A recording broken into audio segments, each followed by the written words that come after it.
Hi అండి, అందరికీ నమస్కారం. నేను మీ తెలుగు స్టోరీస్. కొన్ని పనుల కారణంగా వీడియోస్ కొంచెం లేట్గా వస్తున్నాయి.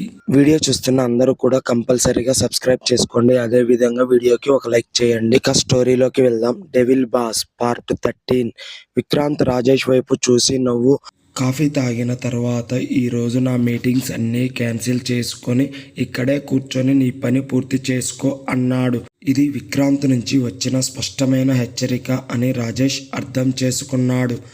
దానికి అతను పైకి రాకూడదు అని అతనికి అర్థమయ్యే విధంగా చెప్పాడు. అతను ఏం చెప్పగలడో అతను తల అడ్డంగా ఊపాడు. అవును అన్నట్లుగా అతను తన ఫోన్తో వెన్నెలకి సైలెంట్గా కాల్ చేస్తున్నాడు. కానీ వెన్నెల తన ఫోన్ని టెర్రస్ పైకి తీసుకెళ్లదని అతనికి తెలియదు. ఎన్నిసార్లు కాల్ చేసినా కూడా లిఫ్ట్ చేయకపోవటంతో చేసేది ఏమీ లేక విక్రాంత్ చెప్పినట్లు చేయడం ప్రారంభించాడు. విక్రాంత్ నెమ్మదిగా టెర్రస్ వైపు నడిచి ఒక మూలలో నిలబడ్డాడు. వెన్నెల తన తడి జుట్టును ఆరబెడుతోంది. నడుము వరకు ఉన్న జుట్టు సూర్యకాంతిలో మెరుస్తోంది. టవల్ను తడుతూ వేలాడదీసి ఆరబెట్టిన తరువాత వెన్నెల అక్కడి నుండి పైపును తీసుకొని తన మినీ గార్డెన్లోకి మొక్కలకు ఒక్కొక్కటిగా నీరు పోయడం ప్రారంభించింది. విక్రాంత్ చుట్టూ చూశాడు. అది నిజంగా ఒక చిన్న తోటలా ఉంది. అందమైన పూలు, వివిధ రకాల చెట్లతో చాలా అందంగా నాటడమే కాకుండా వాటిని చాలా అందంగా కనిపించే విధంగా అమర్చారు. వివిధ రంగుల పువ్వుల కలయికను చూస్తున్న వాళ్ళు తన బాధ కష్టాలన్నిటినీ మర్చిపోయి ఈ పువ్వుల అందాలతో మునిగిపోయే విధంగా తయారు చేశారు. ఈ సమయంలో అన్నీ మర్చిపోయి విక్రాంత్ ఆ రంగురంగుల పువ్వుల అందాన్ని చూడటం మొదలుపెట్టాడు మరియు వాటిని చూస్తూ ముందుకు కదిలాడు. ఈ సమయంలో వెన్నెల మొక్కలకు నీళ్లు పోస్తుంది.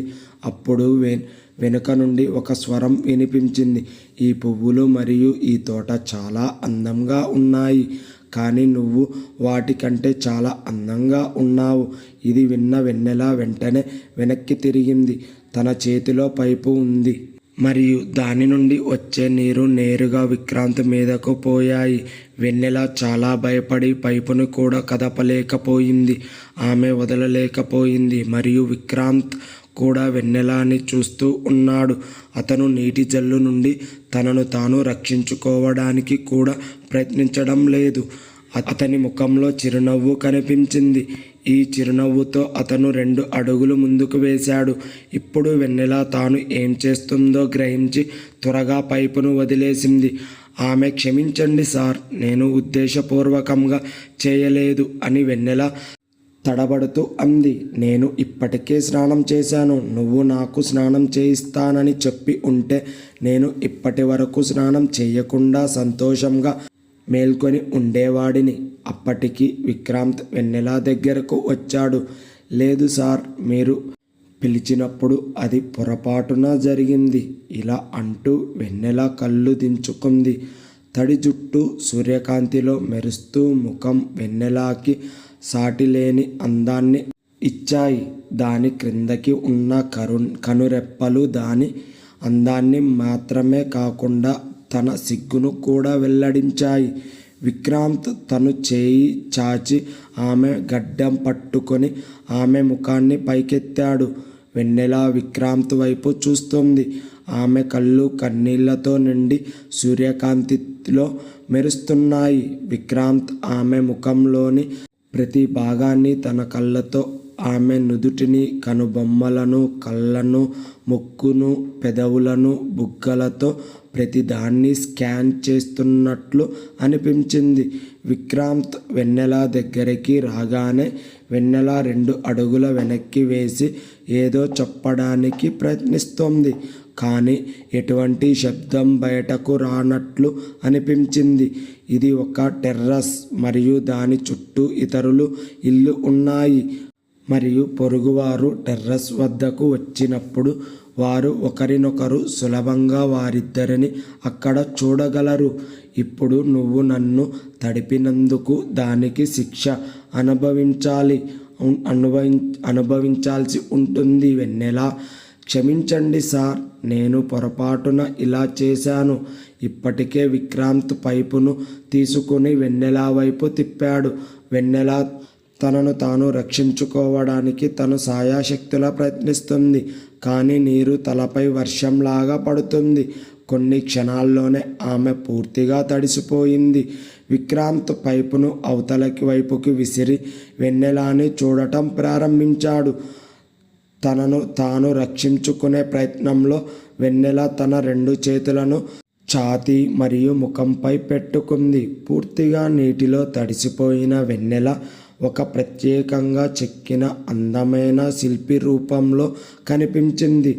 పసుపు రంగు సిల్వర్ కమీజ్లో తడిసిపోయిన వెన్నెల తన సిగ్గుతో కూడిన ముఖాన్ని దాచుకొని ఛాతీపై చేతులు దాచుకోవడానికి ప్రయత్నిస్తుంది.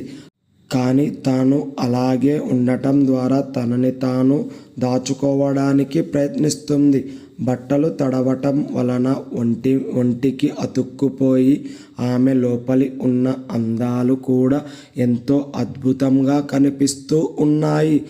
తనతో 6 నెలలు శారీరకంగా తన అందాలు అన్నీ అనుభవించినా సరే, ఇప్పుడు తన కళ్ళతో ఇప్పుడు మాత్రం తను కొత్తగా అతని కళ్ళకి కనిపిస్తుంది. ఏదో తెలియని అందం ఆమెలో దాగి ఉంది. అందమైనది అని విక్రాంత్ నోటి నుండి బయటకు వచ్చింది. మరియు వెన్నెల నెమ్మదిగా తన ముఖం నుండి పూర్తిగా చేతిని తీసివేసింది. ఆ క్షణంలో ఆమె ముఖంలో విపరీతమైన కోపం కనిపించింది. ఆమె తనను తాను నియంత్రించుకోవడానికి చాలా ప్రయత్నిస్తున్నట్లుగా, ఏమైంది? నువ్వు నా మీద కోపంగా ఉన్నావు. నువ్వు నాకు చేసినది ఇదే. నాకు కోపం రాలేదు. అతను ఆమెను తన వైపుకు లాక్కున్నాడు. ఇలా చెబుతూ అతను వెన్నెల చేయి పట్టుకున్నాడు. వెన్నెల తన కోపాన్ని అదుపు చేసుకోలేక విక్రాంత్ని గట్టిగా కొట్టింది. విక్రాంత్ చెంపకు వెన్నెల చేయి తగలడంతో విక్రాంత్ ముఖం ఒకవైపుకు వంగి, నా జీవితంలో నీలాంటి సిగ్గులేని తెలివి తక్కువ వ్యక్తిని నేను ఎప్పుడూ చూడలేదు. వెన్నెల ఇలా చెప్తుంది. విక్రాంత్ పై ఈ విధంగా చేయి ఎత్తడం వలన తన ప్రాణాలకు ఎలాంటి తుఫాను వస్తుందో అర్థం చేసుకోకుండానే ఆమె అక్కడి నుండి క్రిందకి పరిగెత్తింది. విక్రాంత్ తన చెంప మీద చేయి పెట్టుకొని వెన్నెల ఇప్పుడే పారిపోయిన దిశ వైపు చూస్తున్నాడు. ఆ సమయంలో విక్రాంత్ ముఖం కోపంతో ఎర్రబడటమే కాకుండా అతని కళ్ళు కూడా నిప్పులు చిమ్ముతున్నాయి. ఇంతవరకు ఎవరూ కూడా అతనిపై చేయి ఎత్తలేదు.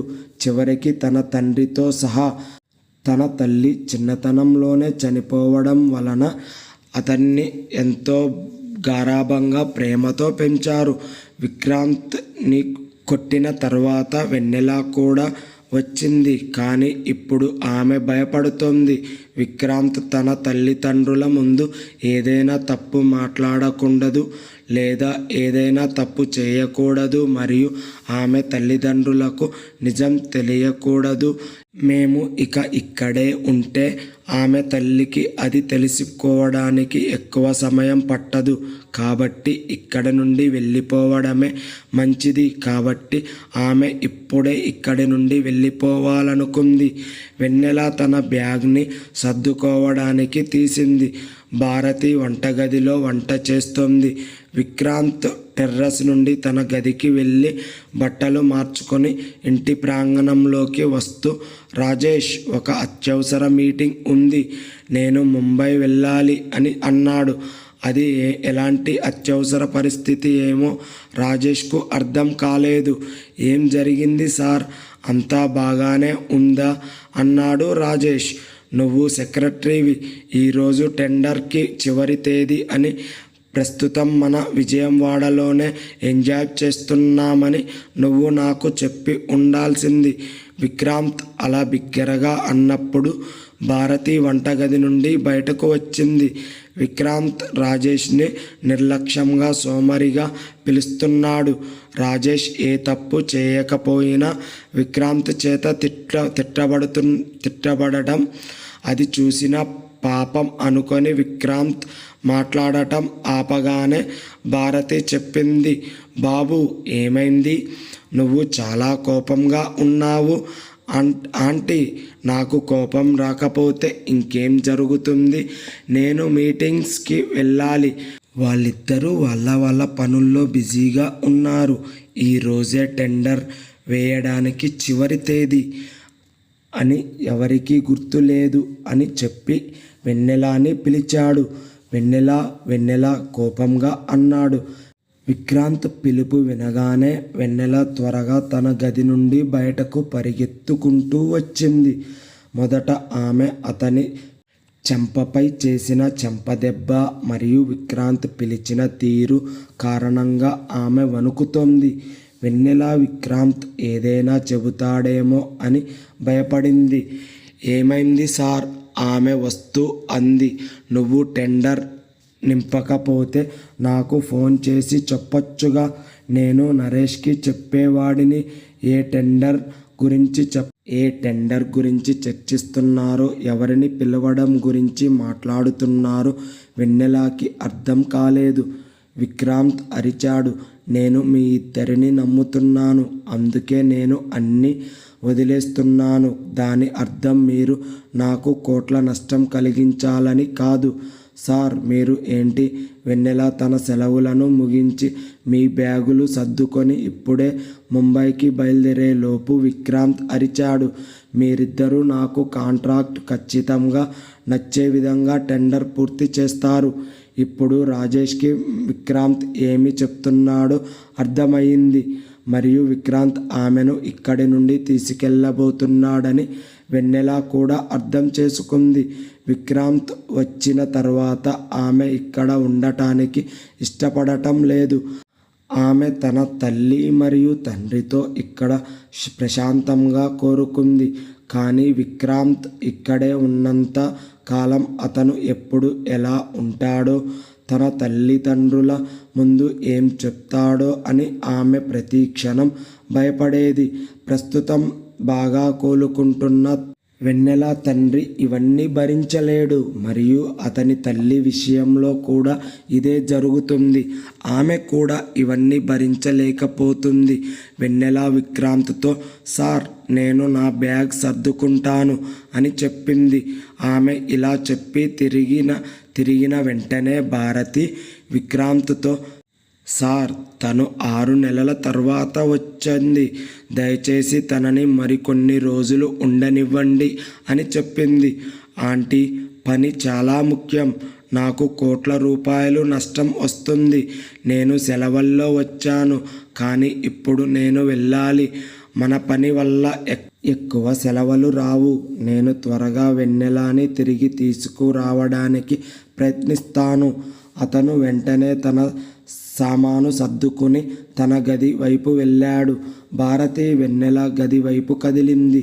నువ్వు ఇక వేచి ఉండవు అని భారతి అంటుంది. అమ్మా, సార్కి కోట్ల రూపాయల నష్టం వస్తుంది. ఇలా చెబుతూ వెన్నెల తన బట్టలను సూట్ కేసులో వేస్తుంది. ఆమె డ్రెస్సింగ్ టేబుల్ నుండి తన వస్తువులన్నీ తీసుకొని సూట్ కేసులో అలాగే పెట్టింది. ఇది ఎలాంటి పని? అందరినీ ఒకే టెండర్కు తీసుకుంటున్నారు.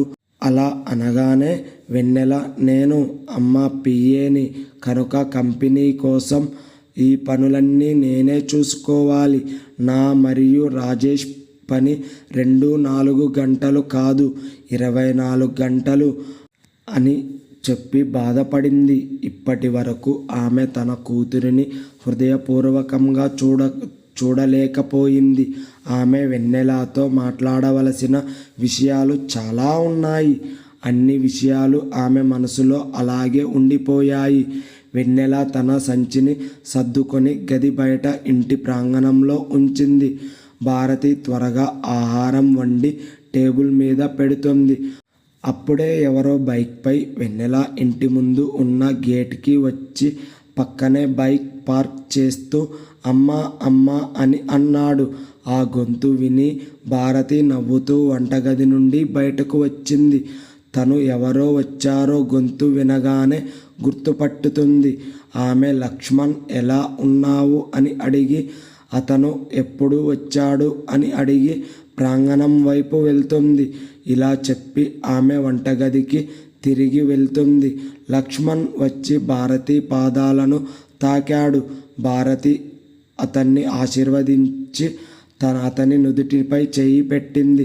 వెన్నెల వచ్చిందని విన్నాను, అందుకే ఆమెను కలవడానికి వచ్చాను. ఇది విన్న భారతి ముఖం మరోసారి పాలిపోయింది. తను తక్కువ స్వరంతో ఇలా అంటుంది, ఆమె ఈరోజు బయలుదేరుతుంది అంటుంది. ఇది విన్న లక్ష్మణ్ కూడా బాధపడ్డాడు. ఏంటి, ఆమె కొన్ని రోజులు ఉంటుందని నేను అనుకున్నాను. ఆమె ఉండదు అని వెనుక నుండి విక్రాంత్ అన్నాడు. కొంత అత్యవసర పని ఉంది, వెన్నెల వెళ్ళిపోతుంది.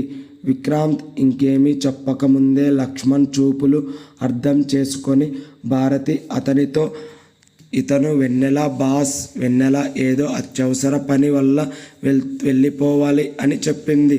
అమ్మా, నువ్వు నీ వెన్నెలతో నా గురించి మాట్లాడావా అని ప్రేమగా అడుగుతాడు లక్ష్మణ్. విక్రాంత్ని పట్టించుకోకుండా భారతి వైపు తిరిగాడు.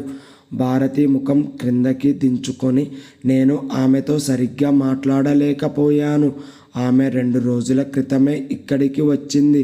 15 నుండి 20 రోజులు ఉంటుందని చెప్పింది. కాబట్టి నువ్వు నీ వెన్నెలతో నా గురించి మాట్లాడలేదు అని లక్ష్మణ్ అంటాడు. భారతి తిరస్కారంగా తల అడ్డంగా ఊపింది. అప్పటికి వెన్నెల కూడా తన సూట్ కేసుతో కిందకి వచ్చింది. లక్ష్మణ్ని చూడగానే ఆమె నవ్వుతూ అతని వైపు కదులుతుంది. లక్ష్మణ్ కూడా ముందుకు కదిలి వెన్నెలని కౌగిలించుకుంటాడు. వెన్నెల అతని వీపు మీద తన చేతులను ఉంచి, ఎలా ఉన్నావు అని అడిగింది. అతను తన వైపు చూపిస్తూ, లక్ష్మణ్, నేను ఎలా ఉన్నానో చూడు అని నవ్వుతూ చెప్పాడు. ఆంటీ, నేను మీతో మాట్లాడలేదు, మరియు నేను ఇక అక్కడ ఉండాలనుకోవడం లేదు. వెన్నెలకి ఏమీ అర్థం కాక ప్రశ్నార్థకం కళ్ళతో అతని వైపు చూస్తుంది. లక్ష్మణ్ తన 2 చేతులతో వెన్నెల చేతులను పట్టుకొని, వెన్నెల, నేను నిన్ను పెళ్లి చేసుకోవాలనుకుంటున్నాను. ఈ రోజు నుండి కాదు, చాలా సంవత్సరాల క్రితం నుండి. కానీ నీ కల చదువుకోవడం, తర్వాత ఉద్యోగం సంపాదించడం, తర్వాత నీ తల్లిదండ్రులను జాగ్రత్తగా చూసుకోవడం, నీ తల్లిని మరియు తండ్రిని నా సొంత తల్లిదండ్రులలా చూసుకుంటానని లక్ష్మణ్, నా జీవితాంతం నువ్వు ఏమి చెప్పినా చేస్తానని నేను హామీ ఇస్తున్నాను. ఏమైనప్పటికీ ఇప్పటి వరకు నువ్వు ఏం చెప్పినా నేను అన్నీ చేశాను. నన్ను పెళ్లి చేసుకుంటావా అని అన్నాడు. పెళ్ళి అనే పదం వినగానే వెన్నెల ముఖంలో ఇప్పటి వరకు ఉన్న ఆనందం మాయమైంది. లక్ష్మణ్ తనను ఈరోజు మాత్రమే కాదు, గత కొన్ని సంవత్సరాలుగా ఇష్టపడుతున్నాడని ఆమెకు తెలుసు. ఒకసారి ఆమె స్నేహితుల్లో ఒకరు లక్ష్మణ్ నిన్ను పిచ్చిగా ప్రేమిస్తున్నాడు అని కూడా చెప్పారు. కానీ ఇప్పుడు ఆమె తన జీవితంలో ఎవరిని వివాహం చేసుకోలేకపోయింది. ఆమె తనను తాను ఎవరి కుటుంబానికి గౌరవం తీసుకురావడానికి అర్హురాలని భావించలేదు.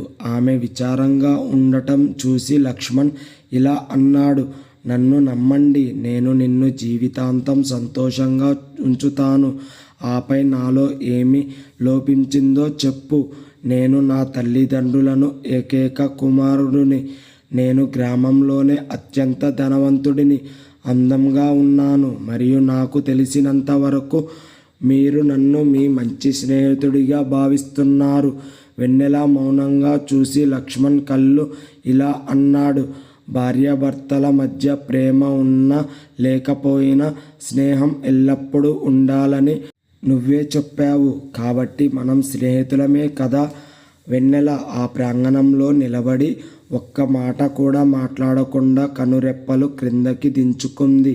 లక్ష్మణ్ మాటలకు ఆమె స్పందించలేదు. లక్ష్మణ్ అతని తరపున మాట్లాడటం ద్వారా అతన్ని ఒప్పించడానికి ప్రయత్నిస్తున్నాడు. మరియు ఇక్కడ విక్రాంత్ ముఖం కోపంతో ఎర్రబడింది. అతను తన కోపాన్ని పళ్ళతో నొక్కుతూ అదుపు చేసుకుంటున్నాడు. ఆ సమయంలో అతని చేతులు అతని జోబులో ఉన్న పిడికిలితో బిగించబడ్డాయి. కానీ ఆ సమయంలో అతనికి అంత అవగాహన ఎందుకు వచ్చిందో నాకు తెలియదు. కేవలం భారతి కారణంగా అతను వారిద్దరిని నిశ్శబ్దంగా అక్కడ చూస్తున్నాడు. ఈ పరిస్థితుల్లో కూడా భారతికి ఎలాంటి ఇబ్బంది కలిగించకూడదని అతను అంగీకరించాడు. కానీ ఆ సమయంలో లక్ష్మణ్ వెన్నెల చేతులను పట్టుకున్న తీరును చూసి విక్రాంత్ కళ్ళు తన కళ్ళతో వారి 2 చేతులను బూడిద చేయాలనుకున్నాయి. వెన్నెల ఆమె చేతులను అతని చేతుల నుంచి విడిపించుకొని చేతులు జోడించి, నేను ఎవరిని వివాహం చేసుకోలేను, నిన్ను పెళ్లి చేసుకోను అని చెప్పింది. భారతి ముందుకు వచ్చి, ఏంటి నువ్వు ఇలా పెళ్లి చేసుకోకుండా ఎలా ఉండగలవు? జీవితాంతం కన్యగానే ఉంటావా అంది. విక్రాంత్ లక్ష్మణ్ని ఏం చేస్తాడు? వెన్నెల చెప్పిన మాటలకి లక్ష్మణ్ అర్థం చేసుకుంటాడా? నెక్స్ట్ ఎపిసోడ్లో తెలుసుకుందాం. మన ఛానల్ని సబ్స్క్రైబ్ చేసుకోండి. వీడియో గనక నచ్చినట్లయితే ఒక లైక్ చేయండి. Thanks for watching.